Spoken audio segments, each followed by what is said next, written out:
Hindenburg का विपक्ष से है ताल्लुकात। रिपोर्ट से ताल मिलाती रही है कांग्रेस। सत्र के दौरान ही क्यों आती है रिपोर्ट? भाजपा नेता ने कर दिया बड़ा खुलासा।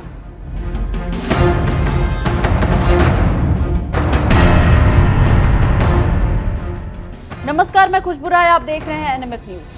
संसद का सत्र चल रहा है, विवाद हो रहा है और इसी बीच एक रिपोर्ट सामने आती है और विपक्ष हंगामा करने लगता है। रिपोर्ट होती है हिंडनबर्ग रिसर्च की, जिसने सेबी से लेकर अडानी ग्रुप को सवालों के घेरे में खड़ा कर दिया है। रिपोर्ट में दावा किया गया है कि अडानी ग्रुप और सेबी चीफ के बीच लिंक है। दरअसल शनिवार शाम को हिंडनबर्ग रिसर्च ने एक पोस्ट करते हुए अपनी वेबसाइट पर इस खुलासे का दावा किया और इससे जुड़ी हुई रिपोर्ट साझा की और कहा कि अडानी ग्रुप और सेबी चीफ के बीच लिंक है। हिंडनबर्ग रिसर्च ने आरोप लगाया है कि विसल ब्लोअर से मिले दस्तावेज से इसकी जानकारी मिली है कि जिन ऑफशोर संस्थाओं का इस्तेमाल अडानी मनी साइफनिंग स्कैंडल में हुआ, उसमें सेबी अध्यक्ष माधवी बुच का हिस्सेदारी है। इसके पहले आपको बता दें कि एक पोस्ट भी किया गया था हिंडनबर्ग रिसर्च की तरफ से अपने एक्स हैंडल पर और लिखा गया था कि इंडिया में कुछ बड़ा होने वाला है। अब जैसे ही ये रिपोर्ट सामने आई, सदन में विपक्ष को एक मुद्दा मिल गया, मोदी सरकार को घेरने का। आओ देखा ना ताओ और कांग्रेस नेता सुप्रिया श्रीनेत ने एक प्रेस कॉन्फ्रेंस किया और इसके माध्यम से न सिर्फ मोदी सरकार पर बल्कि पुलिस प्रशासन पर भी सवाल खड़े कर दिए। अब जो हिंडनबर्ग रिसर्च पार्ट 2 का सनसनीखेज खुलासा आया है, उसके मुताबिक सेबी की प्रमुख माधवी बुच और उनके पति धवल बुच उन्हीं ऑब्सक्योर बर्मुडा या मॉरिशस फंड में इन्वेस्टमेंट कर रहे थे जिनके साथ गौतम अडानी के भाई विनोद अडानी का संबंध था। एक बड़ी फेमस लाइन है, मेरा कातिल ही मेरा मुंसिफ है। यहां पर तो मुंसिफ ही कातिल निकल रहा है। तो जो कोतवाल है जिसको जांच करनी थी, उसका उन्हीं तथाकथित फंड में इन्वेस्टमेंट था इस रिपोर्ट के मुताबिक, जहां पर विनोद अडानी का संबंध था।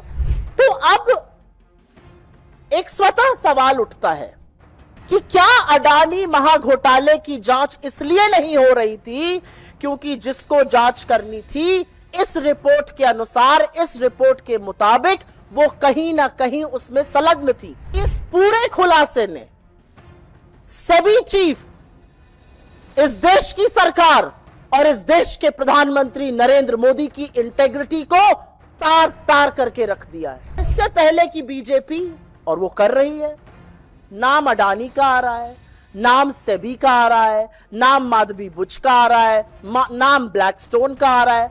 बीजेपी को क्या तकलीफ है? वो काहे दंगल में, अखाड़े में उतर कर बचाव पे आ गए? सवाल यह है कि हम अपने आप को विश्व गुरु कहते हैं, लेकिन इतना बड़ा कलंक हमारे मार्केट रेगुलेटर पे, 3 से 4 ट्रिलियन डॉलर का पैसा लगा हुआ है हमारे मार्केट में। हम किस तरह से डोमेस्टिक या फॉरेन इन्वेस्टर को आज ये विश्वास दिला सकते हैं कि हमारे यहां रूल ऑफ लॉ है, जब सबसे ऊंचे पद पर बैठा हुआ मार्केट स्वामी, मार्केट को रेगुलेट करने वाले व्यक्ति के ऊपर इतने गंभीर आक्षेप। एक बात और साफ है कि इस पूरे खुलासे ने सेबी चीफ, इस देश की सरकार और इस देश के प्रधानमंत्री नरेंद्र मोदी की इंटेग्रिटी को तार तार करके रख दिया है। उनकी कोई इंटेग्रिटी नहीं बची है। उनकी साख, उनकी प्रतिष्ठा, उनकी कर्तव्यनिष्ठा पर जबरदस्त सवाल है। वो कटघरे के घेरे में आज खड़े हुए हैं। अब इस पर भाजपा नेता ने जो जवाब दिया है वो सुनकर विपक्ष के होश उड़ गए। बीजेपी सांसद सुधांशु त्रिवेदी ने एक एक कर विपक्ष की राजनीति की पोल खोल कर रख दी। जांच एजेंसियों की जांच का सामना कर रही हिंडनबर्ग के द्वारा इस प्रकार का वक्तव्य, और उस समय जब लगभग नियमानुसार तो संसद का सत्र चलता होना चाहिए था, और उसके ऊपर विपक्ष ने जिस प्रकार से 7 समंदर पार से उठे उस सुर में ताल मिलाने का काम किया है, ये अपने आप में पहली घटना नहीं है। विगत कई वर्षों से आपने देखा, जब जब भारत का संसद का सत्र शुरू होता है, भारत की जांच एजेंसियों में से का जांच का सामना कर रही एक कंपनी हिंडनबर्ग के द्वारा सात समुंदर पार से एक सुर उठाया जाता है और सारा विपक्ष उसमें ताल मिलाने लगता है। इसके बाद सुधांशु त्रिवेदी ने बताया कि विपक्ष की ये साजिश है जिसके तहत वो जनता को गुमराह करने का प्रयास करती रहती है। विपक्ष का विदेश से संबंध कितना गहरा है इसके बारे में भी उन्होंने कहा है और प्रमाण भी दिया है। और उससे भी अधिक गंभीर बात यह है कि वो संसद सत्र के साथ उसका संबंध जोड़ देते हैं।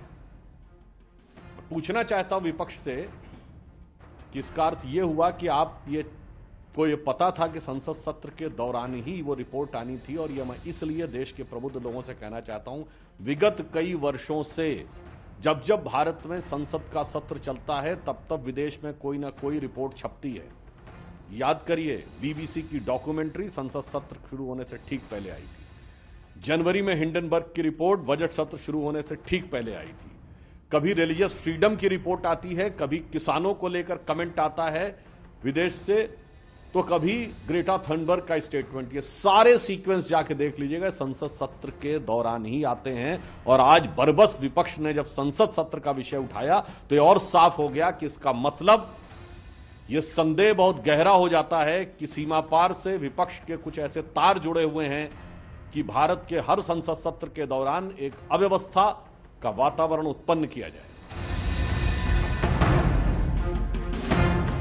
अपनी बातों को रखने के दौरान बीजेपी नेता ने कांग्रेस और खासकर छोटे गांधी की मंशा भी बताई। और यह बात हम गंभीरता से कह रहे हैं कि विपक्षी दल भारत में अस्थिरता और अराजकता उत्पन्न करना चाहते हैं, क्योंकि अभी हाल ही में संपन्न चुनाव भारत के इतिहास के इकलौते चुनाव थे जब सात समंदर पार से बैठे हुए किसी धन कुबेर ने कहा, जॉर्ज सोरोस ने, कि मैंने $1 बिलियन रखे हुए हैं भारत में मोदी जी की सरकार को हटाने के लिए।